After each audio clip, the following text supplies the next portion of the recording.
এই রোডটা হচ্ছে আঠারকাদা রোড, মাগুরা থেকে শ্রীপুরের মূল রাস্তা। এটা আঠারকাদা।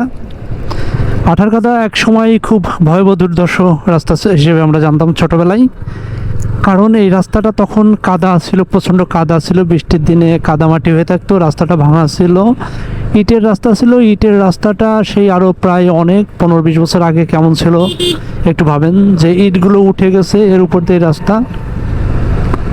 তো রাতে যখন মানুষ যাতায়াত করতে এই রাস্তার মধ্যে অনেক ডাকাতির কথা শুনেছি। সেই দুর্ধর্ষ রাস্তাটা এখন সারা রাত চলাফেরা করলেও সেই ডাকাতগুলো নাই। এখন মানুষের যুগ পরিবর্তন হয়েছে, মানুষের মন মানসিকতা পরিবর্তন হয়েছে, মানুষের কর্মক্ষেত্র সব কিছু চেঞ্জ হয়েছে। এই হচ্ছে আঠারকাদা রাস্তা। খারাপ না, রাস্তাটা ভালোই, আর একটু চওড়া করার দরকার ছিল এবং চওড়া হওয়ার সম্ভাবনা আছে। দুই পাশে যেহেতু স্পেস আছে আর গাছপালা আছে,